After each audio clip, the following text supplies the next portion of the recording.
What is going on, everybody? Thank you for tuning into another edition of On the Road to Victory. I am your host, Jimmy Smith, and I hope you're all having yourselves a great Thursday.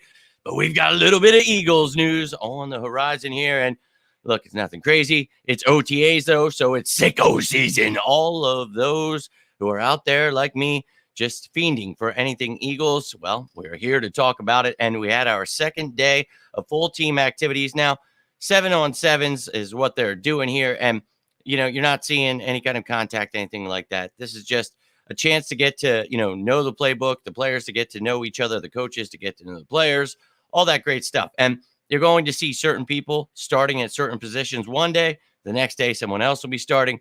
They're giving everyone certain reps, that they feel, is worthy of those reps. So we're going to get a lot of these questions we talked about answered throughout the next couple months here. But this roster, they're going to check it out. If they want to add somewhere, they'll definitely do that. And there is time to do that. We've got only a few days left of OTAs. They are not going to have practice tomorrow. So you'll see they've got the 5th, 6th, and 8th of next week. We'll be talking about whatever goes down then. And then the training camp will begin last week of July at some point. No set date yet. They do not have a mandatory mini camp. One of two teams do that this season. But then you see the preseason games are the 12th, 17th, and 24th. And then roster cutdowns. There's only one this offseason.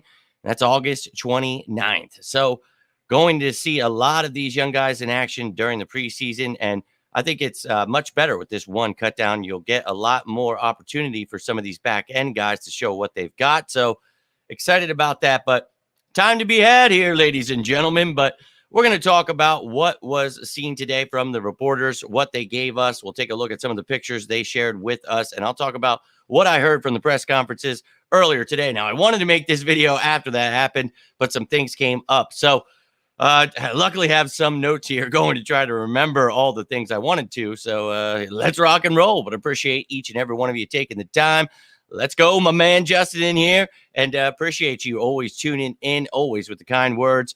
Can't thank you enough, my man, and each and every one of you tuning in here. Hope you're ready to talk those birds because here at On the Road to Victory, it is 24/7. So if you guys are ever watching this later, you miss a show, whatever, please feel free to comment. I'm always down. You want, something's on your mind. A couple days ago, some of you, there was like 6 comments as soon as I was done. Love that. If you guys ever have anything on your mind, as soon as I see it, I will get back to you. So appreciate all of you tuning in. Lil, Sean, Justin, Anthony, Luffy, let's effing go. But look, I know you guys are sickos like me. You're looking for anything you could possibly get. They gave us some pictures here. Okay, Jalen Hurts looking good out there. QB1. They're saying look a little bigger up top there. All right, well, we know he's going to continue to develop, getting bigger, better. Let's effing go. And then up next, you see DeAndre Swift. We've seen him a couple times now rocking that 0, but man, do I love the fact that we added him. Very excited about him, but also very excited about Kenneth Gainwell, who's looking pretty jacked. And we talked about this. I think this is a 3-headed monster. Penny, Gainwell, and Penny and Swift, I think, are kind of like 1A, 1B. And then you got Kenny G, who I think is just going to see a big role here. And I'm really excited about all these guys. But Kenny looking good here, looking big. Let's see what he's got this offseason. Then on the defensive side of the ball, get to see a few guys here. You get to see a couple safeties, corners, a linebacker in there. Ben Van Sumeren all the way to the right. Nakobe Dean. I can't really tell who that is in the middle there. It's a very small picture to me. Zach McPherson and then Kayvon Wallace. But maybe that's good, Rich. I can't really tell. But up next, you see Darius Slay. And then after that, we got another picture of some of these beasts on the defensive line. And they gave us a little bit of that the other day. They only showed us some pictures from day one there.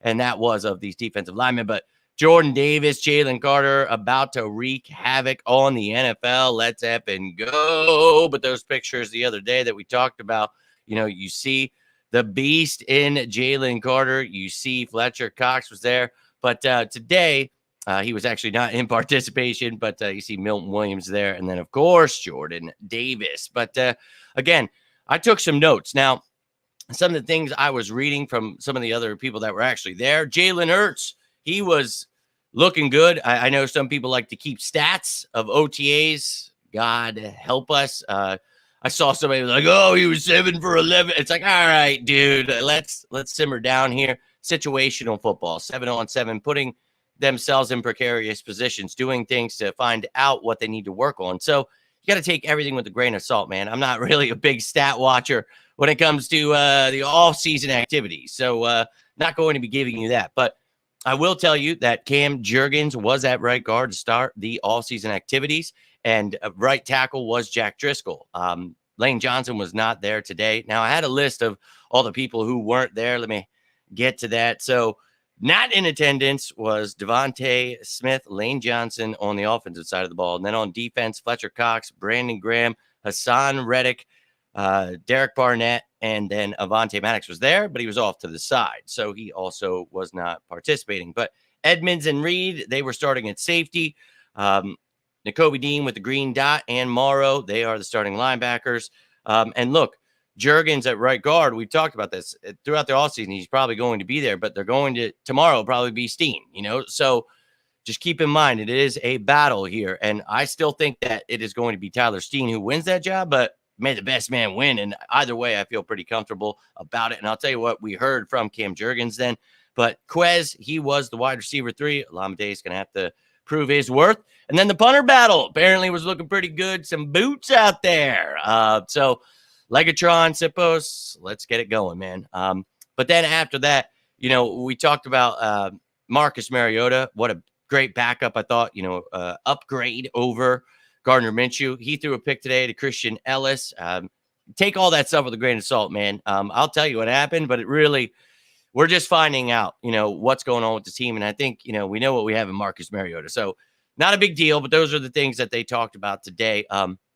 And hearing from these players is what really was exciting for me, getting to hear from some of the new guys, one of the coaches. So let's just talk about some of the notes I took down. And I took like quick notes because I thought like, I'm just going to make the video right after and I'll just be able to remember it all. So let's see how that works out here. But Morrow said this is the most he's learned in an offseason, just in these, 6 weeks he's been here, the couple days on the field. He just talks about how, situational football, he was just giving praise to, what this team does and how much they put detail in everything. And I love that. They asked him about Nakobe Dean. He said how explosive and strong and smart he was. He just had high praise for him. Understanding his fits and gaps is what it's all about to him. As that linebacker in this Sean Desai's defense, the importance of the linebacker safeties, I think understanding that is obviously key to any NFL player, but I think that somebody like him, he is perfect. We talked about for what we're going to be doing here. He gave Hurts high praise. He's the one who talked about Nakobe Dean having that green dot, being that middle guy that we talked about. And they asked him if he had any tricks to memorize anything or whatever. He says no, he just memorizes things because he's an intelligent guy. And we talked about why that was important as that other piece across from Nakobe there. So very excited about this. So I like the linebackers we have. But again, if we want to add linebacker safety, I'm not against it. But I love what we have going on there. Yo, my man, let's go. And yes, we do. I can taste it, my man. A few months. But look, we're going to get through this. We're going to get excited every day as we get closer. So I appreciate you tuning in. You and Liz, let's effing go. Hope to see you guys for tomorrow's Fan Friday. I'll be making that post. Hoping to see your questions in there. And we're going to rock and roll tomorrow, breaking all this stuff down. Excitement in the air. Football is back, baby. I know it's not the games, but this is sicko season. For those of you like me who pretty much crave anything and everything Eagles football, we're going to rock and roll, baby. So here we are. But after they talked to him, they talked to Reed Blankenship, and it was really cool hearing from him, talking about how much fun he's having, and it has to be much easier in his second year. He talked about wanting them to feel us, being violent, his anticipation. He also talked about Nakobe Dean, looked comfortable as the leader there with that green dot. Talked about Epps being gone like a big brother to him. Now it kind of seemed like Edmunds is taking that role. He's just trying to learn from some of these veterans, and I love to hear that. He talked about wanting to get noticed last year, just doing what he could. And the dude is a hard worker, and he's going to continue to prove, his worth here. And I'm really excited to see what he does this offseason.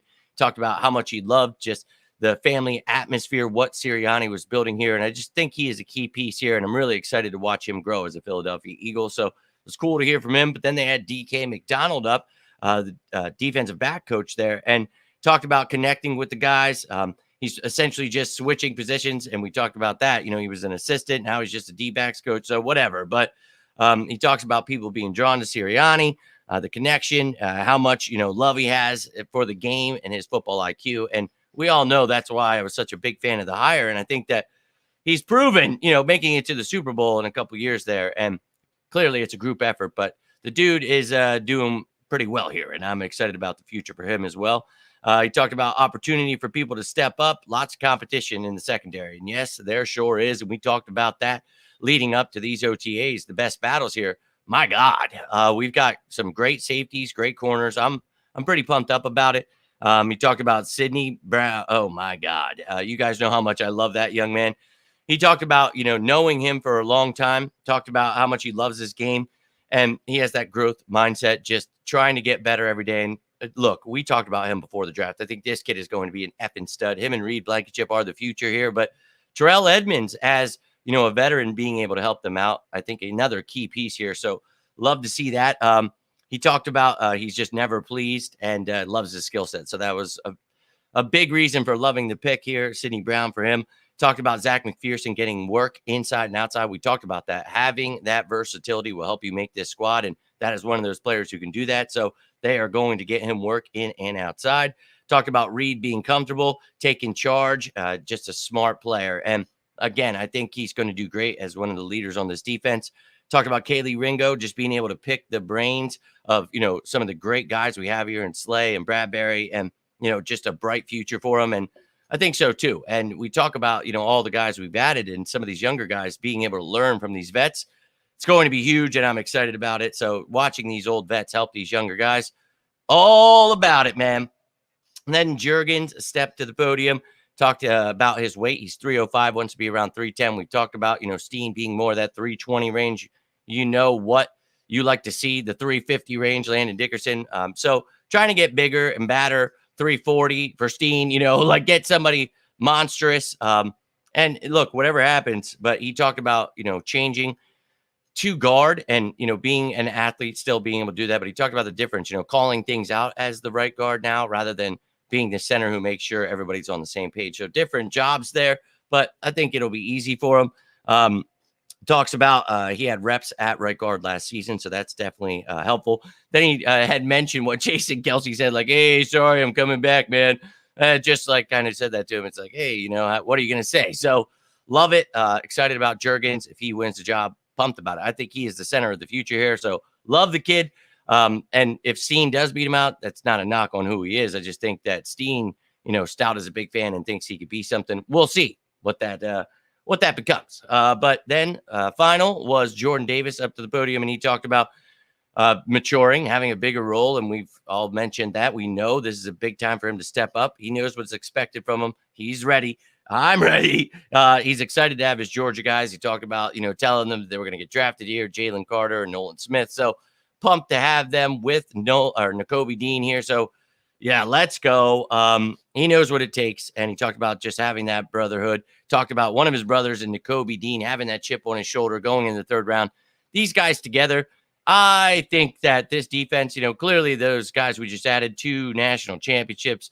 I think that this team is hungry to win a championship in the NFL, and we're going to do just that this season. So going to be fun to watch this team grow together, get better, and build themselves into a Super Bowl contender. But that is all I have for you from day 2 here. Now, tomorrow I'll be back. We'll have Fan Friday. We'll be taking all your questions, all your comments, whatever you want to talk about throughout the week, whatever went down. Then this weekend, I have a couple things planned for you. Then we'll be back next week talking about the OTAs. Then once that's finished, we'll be kind of just waiting until July, the end of July. So we'll find out when training camp is. And, leading up to that, I'm going to do as much as I possibly can, whether it's keeping up with the news that's happening or just providing you shows. And for those of you that are members of the channel, especially the diehard members, you guys, I will be making posts for you during that time where you get to create those, go Evan Birds. You guys get to create those, topics, whatever it may be. You have questions, whatever. I want you to be able to be part of this, even more than you are. So we'll be doing things like that. I'll be breaking down the defense as more information comes out, as I learn more about it, what Sean Desai likes to run, all of these things. We'll continue breaking down the offense. Whatever it may be, man, I'm going to do my best to keep you guys, entertained throughout this offseason, because I know it's going to feel like 10,000 years. Look, and that's one of the things we talk about, when we're drafting these players. A lot of these guys are leaders. A lot of these guys are very intelligent. And you notice that about the coaches, the players. And, we're trying to build something. It's a culture here. And I really think that, this team, we're building a dynasty, and I will repeat it over and over again because I truly feel that way. And I think Jalen Hurts is only going to continue to get better. Nick Sirianni, Howie Roseman. So you got your key pieces at the head of the table, and you build around that, and only great things can happen. So all about it. But Justin, glad you enjoy that idea. You guys always have great stuff. So I want you to feel like you're, a part of this. And I try to do as much as I can to, have you interact and try to get to all your questions as much as I possibly can. But you guys, I can't do this without you. So I just want to make this a better experience for you.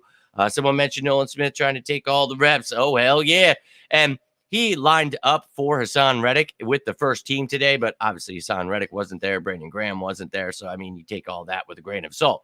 But he's going to get he's not going to be considered a starter because Hassan Reddick is that guy. He'll back him up, but I guarantee you he's going to get his snaps. But having that luxury, just like Nakobe Dean did last year, where you don't have to throw him into the fire. Now, he plays at a different position. He is an edge rusher where you're rotating those pieces on the defensive line. So the interior D linemen, the edge rushers, they get more reps, the backup guys. So he's going to get his reps. He's going to, look at me, smacking cords, getting on wild here. I'm excited for Nolan Smith. Clearly, Jalen Carter will be a starter on this line, but do not sleep on Nolan Smith. Not saying you are, just saying he will be feasting, and love to see him out there getting that work. And, Reddick, guys like that, they have earned their right to not have to be a part of this right now, and they don't have to be. So there's no mandatory camp here. There's no mandatory mini camp coming up. There will be at the end of July. You will have training camp. So, again, here are those key dates to look out for. Next week, we have 3 OTA practices left. Then you have that training camp, preseason, then roster cut down. So it's coming, man. I try to make that as quick as I could so you feel a little bit more comfortable about how long that is. But going to keep you as entertained as I possibly can throughout that time, ladies and gentlemen. But that is all I have for you this evening. I hope you're all having yourselves a great night. NBA Finals starts tonight. Effing Sixers could have been there. Oh, it's driving me nuts. But this should be a good finals. I actually like that there's no super teams. Jimmy Butler versus Jokic. And look, go ahead, Jim Dog. It was sad to see him go. I was not a fan of that. He chose to leave the Sixers. And I get it. They wanted Ben Simmons, Tobias Harris, all that stuff. So he felt slighted. Yeah.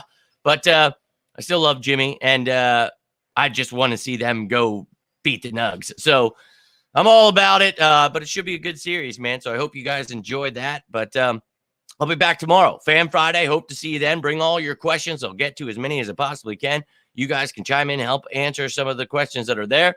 But hope you have a great rest of your night. Until next time, I am Jimmy Smith, and this is On the Road to Victory. You all stay safe out there. Enjoy that beautiful weather. And as always, say it with me now, chat. Go Birds!